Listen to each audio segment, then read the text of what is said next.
Movie की starting होती है 1987 ग्रीस से, जहाँ पे हम कुछ फ्रेंड्स और फैमिली मेंबर्स को सेलिब्रेट करते हुए देखते हैं। दरअसल छोटी सी क्लियो का 10th बर्थडे था, जिस वजह से सारे ही लोग काफी ज्यादा खुश थे और इसी खुशी के मौके पे उसके दादाजी उसे एक पेंडेंट गिफ्ट करते हैं जिसके ऊपर एक एंशिएंट फिलोसोफर की इमेज बनी हुई थी। अब इस पेंडेंट को तो वो उसके गले में पहना देते हैं, लेकिन फिर इसी के साथ वो उसे एक और सिमिलर दिखने वाला पेंडेंट भी देते हैं, जैसे देखे वो उसे कहते हैं कि ये पेंडेंट बड़े होने के बाद वो सिर्फ उस इंसान को देगी जिसे वो पूरी दुनिया में सच्चे दिल से प्यार करती होगी, जिसके लिए नन्ही सी क्लियो भी मान जाती है। खैर, इसके बाद हम 20 साल बाद यानी 2007 की कहानी देखते हैं, जहाँ पे हम एक बार दोबारा से क्लियो को अपना बर्थडे सेलिब्रेट करते हुए देखते हैं और इस खुशी के मौके पे उसकी बेस्ट फ्रेंड डनाई भी वहीं पे उसी के साथ थी। अब कुछ देर तो सारे लोग काफी ज्यादा एंजॉय करते हैं, जहाँ हम देख पाते हैं कि क्लियो आज भी अपने दादाजी का दिया हुआ पेंडेंट अभी भी अपने गले में पहनती थी। खैर, थोड़ी देर बाद क्लियो का बॉयफ्रेंड मेंटोस उसे वापस घर चलने के लिए कहता है। एक्चुअली वो काफी ज्यादा एक्साइटेड था क्योंकि वो उसे कुछ बहुत ही इम्पोर्टेंट बताना चाहता था।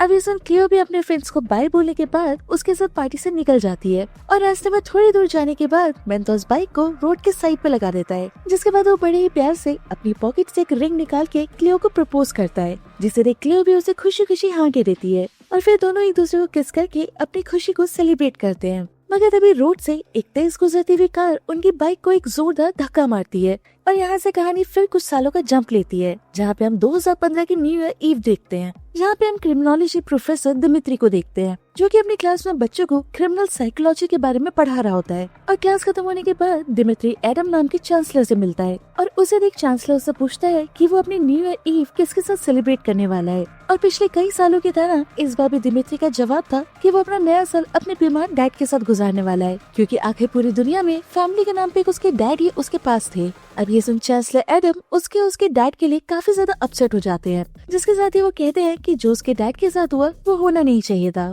खैर, एडम से मिलने के बाद दिमित्री वहाँ से सीधे अपने डैड के पास हॉस्पिटल पहुँचता है, जहाँ हमें पता चलता है कि एक एक्सीडेंट की वजह से दिमित्री के डैड पिछले कई वक्त से कोमा के अंदर है। लेकिन इसके बावजूद जहाँ पूरी दुनिया अपने फ्रेंड्स और फैमिली के साथ न्यू ईयर सेलिब्रेट कर रही थी, वहीं पे मायूस दिमित्री अपने डैड के साथ रुक के अपने आने वाले साल को सेलिब्रेट करता है। खैर, वहीं हम दूसरी तरफ क्रिस्टीना नाम की औरत को एक बिल्डिंग के अंदर देखते हैं, जो कि बिल्डिंग में ऊपर जाने के लिए एलिवेटर यूज करने जा रही होती है। लेकिन तभी वो एलिवेटर के बाहर नोटिस देखती है जिसपे लिखा था कि एलिवेटर खराब है, इसलिए अब वो बिल्डिंग के स्टेयर्स को यूज करके बिल्डिंग के ऊपर के फ्लोर पे जाने लगती है। लेकिन तभी कोई ब्लैक हुड में अचानक से उसके सामने आ जाता है, जो कि बड़ी ही बेरहमी से उसे सीढ़ियों के ऊपर से धक्का दे देता है, जिससे क्रिस्टीना लुढ़कती हुई सीढ़ियों के नीचे आके गिरती है और ऑन द स्पॉट उसकी डेथ हो जाती है। जिसके बाद किलर एलिवेटर के बाहर से आउट ऑफ ऑर्डर का साइन निकाल के वहाँ से चला जाता है। वहीं दूसरी सुबह हॉस्पिटल से घर जाते हुए दिमित्री इस न्यूज को रेडियो पे सुनता है, जहाँ उसे पता चलता है कि क्रिस्टीना कोई सिविलियन नहीं बल्कि एक फॉर्मर जज थी और पुलिस का कहना था कि ये सिर्फ एक एक्सीडेंट है।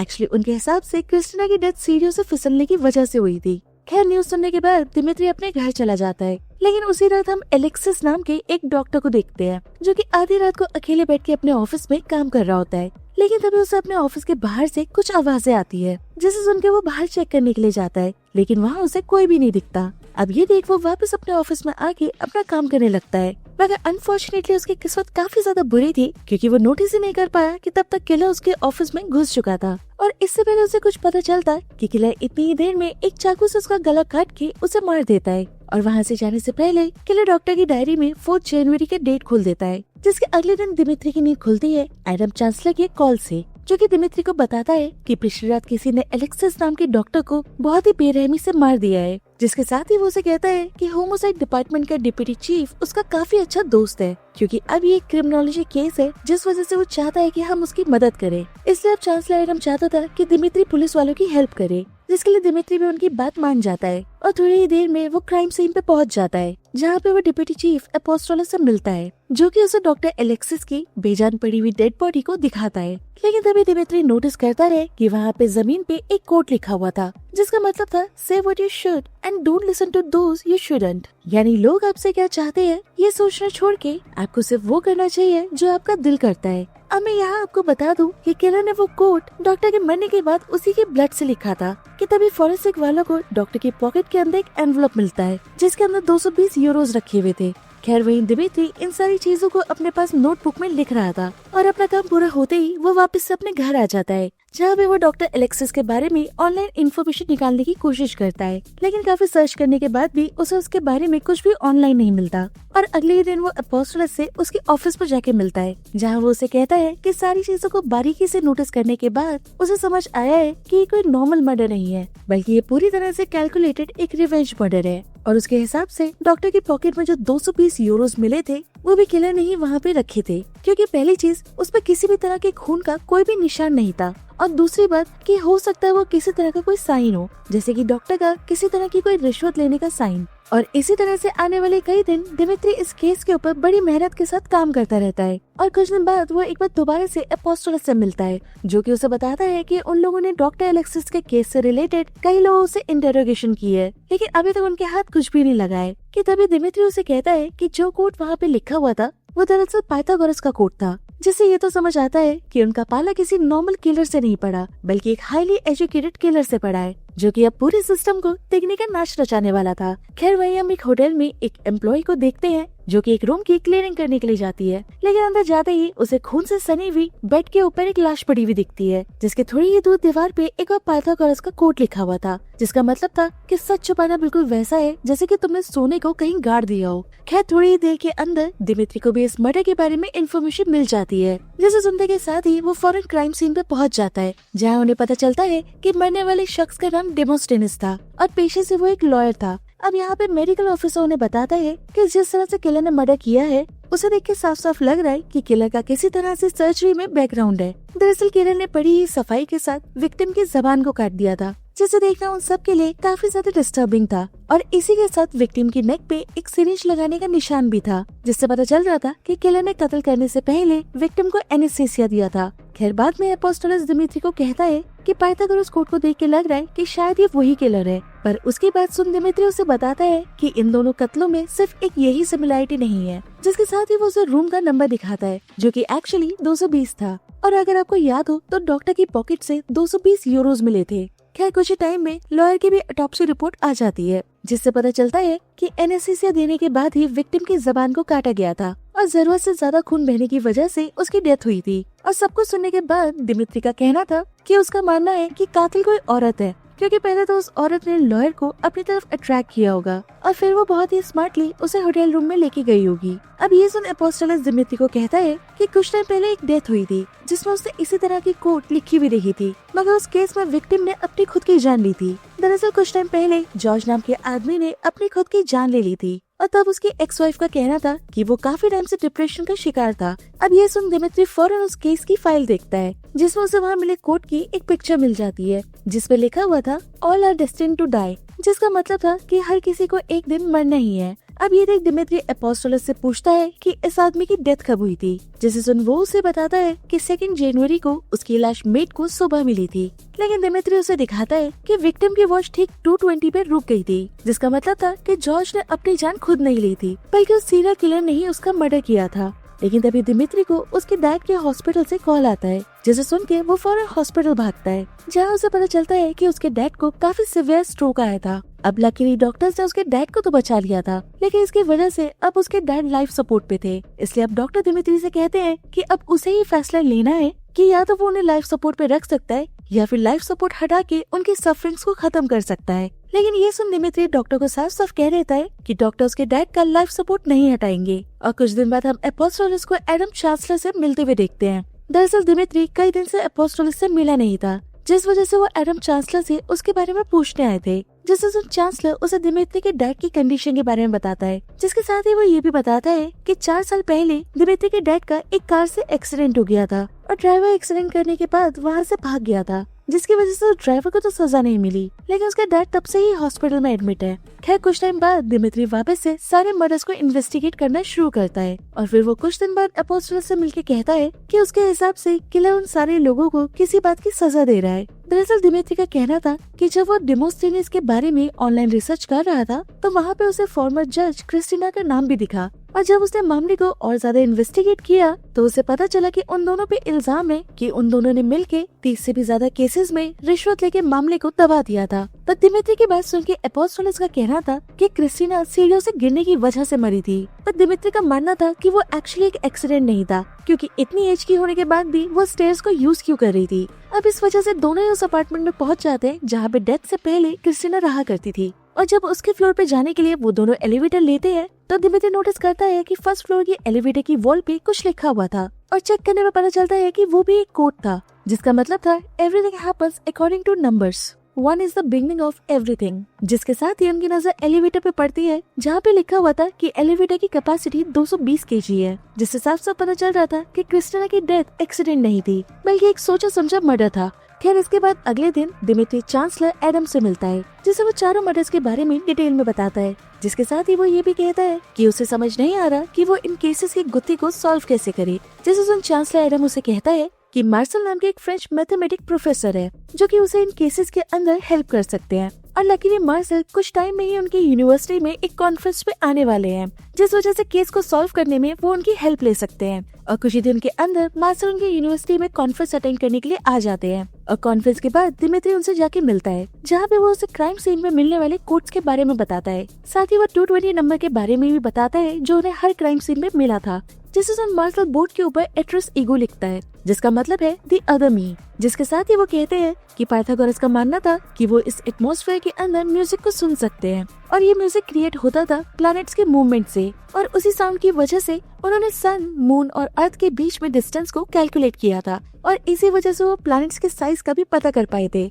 जिसके साथ ही उन्होंने नंबर्स के ऊपर काफी सारी थ्योरीज डेवलप की थी, और उसी में से एक थ्योरी थी the theory of the amicable numbers, जिसके हिसाब से 220 और 284 नंबर आपस में कनेक्टेड है। फॉर एग्जाम्पल 284 को जिन नंबरों से डिवाइड किया जा सकता है उन सबको प्लस करने पे 220 आएगा, और 220 को जिन नंबरों से डिवाइड किया जा सकता है उन सबको प्लस करने पे 284 आएगा। वहीं दूसरी तरफ हम एपोस्टोलस को देखते हैं जो कि जॉर्ज के डैड से मिलने के लिए जाता है। अगर आपको याद ना हो तो मैं आपको बता दूं कि जॉर्ज वही आदमी है जिसने अपनी खुद की जान ली थी। खैर उसके डैड का कहना था कि जॉर्ज काफी अच्छा आदमी था, लेकिन उसकी दोस्ती अच्छे लोगों से नहीं थी। जिसके साथ ही वो बताते हैं कि जॉर्ज कुछ टाइम पहले एक एक्सीडेंट में इन्वॉल्व हुआ था, जिसके बाद जॉर्ज के लिए सब कुछ बहुत ज्यादा मुश्किल हो गया था, और इस वजह से वो डिप्रेशन में चला गया था। और ये सुन एपोस्टोलस उनसे एक्सीडेंट के बारे में पूछता है। जिसके बाद एपोस्टोलस दिमित्री से जाके मिलता है, जिसके साथ ही वो उसे कहता है कि उसे पता चल चुका है कि विक्टिम आपस में कनेक्टेड कैसे हैं। और ये वही 2007 का एक्सीडेंट था जिसमें क्लियो और उसके बॉयफ्रेंड मेंटोस की बाइक को एक कार ने टक्कर मारी थी, जो कि हमने मूवी के स्टार्ट में देखा था।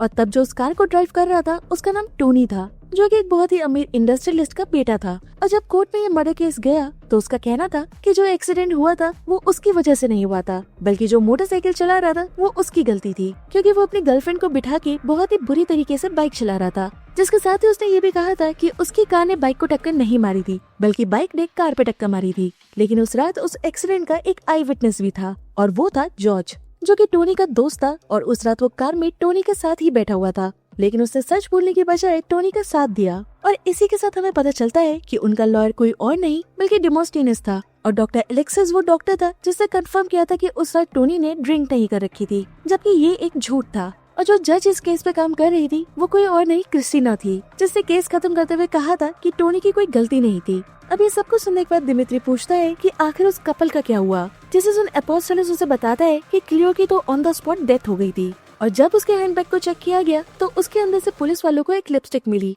साथ में 70 यूरोस मिले, जिसके साथ ही एक कीचेन भी रखा हुआ था और उसका फोन भी रखा हुआ था। लेकिन इसी के साथ उसके बैग में एक पेंडेंट भी मिला जिसके ऊपर 284 लिखा हुआ था। अब ये सब दिमित्री बोर्ड के ऊपर कुछ कैलकुलेशन करने लगता है कि तभी एपोस्टोलस के पास एक कॉल आता है, जिससे बात करने के बाद एपोस्टोलस दिमित्री को कहता है कि टोनी पिछले 24 घंटे से मिसिंग है। जिससे सुन दिमित्री उसे कहता है कि उसका मानना है कि टोनी अभी भी जिंदा है, क्योंकि अगर सारे मर्डर्स एमिकेबल थ्योरी के हिसाब से हो रहे हैं तो उसके हिसाब से किलर टोनी को 22 मई को मारने वाला है। जिसके साथ ही दिमित्री उससे पूछता है कि बाइक वाले एक्सीडेंट में मेंथोस का क्या हुआ। जिससे सुन एपोस्टोलस उसे बताता है कि एक्सीडेंट तो बहुत खतरनाक हुआ था, लेकिन इसके बावजूद लकीली वो सर्वाइव कर गया, जिस वजह से पुलिस का पूरा शक मेंथोस के ऊपर था। इसलिए अब उसे अरेस्ट करने के लिए एपोस्टोलस वहाँ से निकल जाता है, और एपोस्टोलस के वहाँ से निकलते ही दिमित्री अपने एक सोर्स को कांटेक्ट करके मेंथोस का एड्रेस निकाल लेता है, और पुलिस के पहुँचने से पहले दिमित्री खुद उसके घर पे पहुँच जाता है, लेकिन जब वो मेंथोस से मिलता है तो वो काफी ज्यादा शॉक हो जाता है, क्योंकि उस एक्सीडेंट की वजह से मेंथोस के पैर परमानेंटली खराब हो चुके थे, जिस वजह से वो व्हील चेयर के बिना मूव नहीं कर सकता था। और ये पेन क्या कम था कि उस एक्सीडेंट की वजह से उसका चेहरा परमानेंटली डिसफिगर हो चुका था। ऊपर से आज तक वो उस 2007 की रात को भूल नहीं पाया था। उसे बहुत अच्छे से याद था कि टोनी ने उस रात कहा था कि अगर उसने उन लोगों की हेल्प करी तो वो खुद पकड़ा जाएगा, क्योंकि उस रात वो ड्रिंक एंड ड्राइव कर रहा था। मगर इससे भी ज्यादा डर उसे इस बात का था कि अगर उसने उन लोगों की हेल्प करी तो उसकी महंगी गाड़ी गंदी हो जाएगी, जिस वजह से वो उन्हें मरता हुआ रोड पे छोड़ के वहाँ से भाग गया। जिसके साथ ही वो दिमित्री को बताता है कि क्लियो एनेस्थीसियोलॉजिस्ट पढ़ने वाली थी और उन दोनों ने ही अपने फ्यूचर के लिए बहुत सारे सपने देखे थे। खैर अनफॉर्चुनेटली ना तो अब क्लियो बची थी और ना ही वो सपने। और इसकी सारी बातें सुनने के बाद दिमित्री उससे पूछता है कि क्या रिवेंज के चलते उसने उन सारे लोगों को मारा है। जिस दिन मेंथोस उसे अपनी कंडीशन दिखा के कहता है कि उसने ऐसा कुछ भी नहीं किया है और उल्टा उस एक्सीडेंट के बाद वो कम्प्लीटली अपनी मॉम के ऊपर डिपेंडेंट है, क्योंकि वो खुद से अपना कोई भी काम कर नहीं सकता। लेकिन वो इस बात से काफी ज्यादा खुश था कि उसके बिहाफ पे कोई उसका बदला ले रहा था।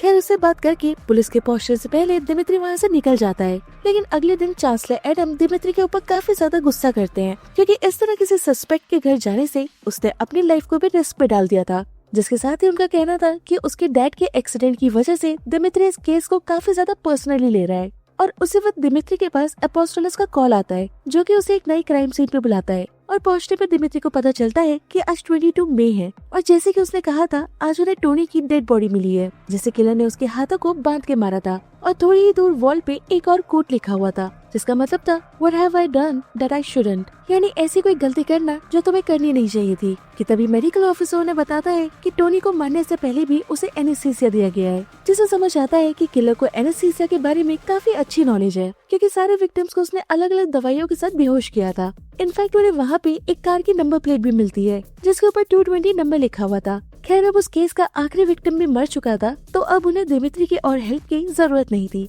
इसलिए अपोस्टोलस उसे उसकी हेल्प के लिए थैंक्स कहता है, जिसके साथ ही वो उसे ये भी कहता है कि वो बहुत जल्द किलर को पकड़ लेंगे। और ये सुन के दिमित्री अपने घर आ जाता है, लेकिन अभी भी उसका पूरा ध्यान उसी केस पे लगा हुआ था। और इसी बीच उसे याद आता है कि क्लियो एनेस्थीसियोलॉजिस्ट बनने की पढ़ाई कर रही थी। खैर अगले दिन दिमित्री क्लियो की ग्रेव पे जाता है, जहाँ पे उसे एक पेंडेंट रखा हुआ दिखता है जिसके ऊपर 284 नंबर लिखा हुआ था। और ये देख दिमित्री चांसलर एडम से मिलने जाता है, क्योंकि उसे बहुत अच्छे से याद था कि मेंथोस ने उसे कहा था कि वो क्लियो की ग्रेव पे काफी टाइम से विजिट नहीं कर पाया है, जिसका मतलब था कि केस से रिलेटेड कोई तो और था जिसे वो मिस कर रहे थे। इसलिए अब रात होते ही दिमित्री एक बार दोबारा से ग्रेवयार्ड जाता है, जहाँ पे वो छुप के किलर का वेट करता है। और उसकी सोच के मुताबिक कुछ ही देर के अंदर एक हुड पहना हुआ शख्स क्लियो की ग्रेव पे फ्लावर्स लेके आता है, जिसके साथ ही वो उस शख्स को उसके ग्रेव पे एक और पेंडेंट लटकाते हुए देखता है, जिसके ऊपर 220 नंबर लिखा हुआ था। अब ये देख दिमित्री बाहर आके उस किलर को कन्फ्रंट करता है और इस मोमेंट पे हमें पता चलता है कि वो कोई और नहीं बल्कि क्लियो की बेस्ट फ्रेंड दनाई थी।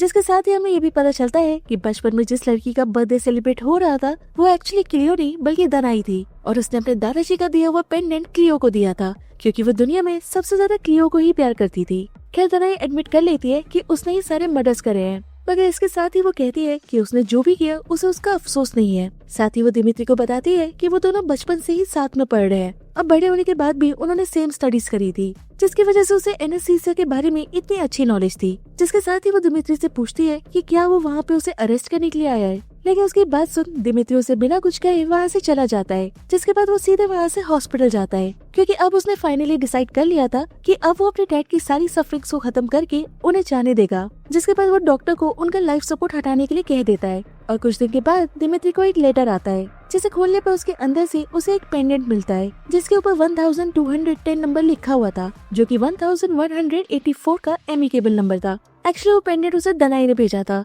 जो कि उसे थैंक यू कहना चाहती थी, क्योंकि दिमित्री ने उसके बारे में पुलिस को बताया नहीं था, क्योंकि कहीं ना कहीं वो भी जानता था कि दनाई ने जो भी किया वो सही किया था। और इसी के साथ ये मूवी यहाँ पे खत्म हो जाती है।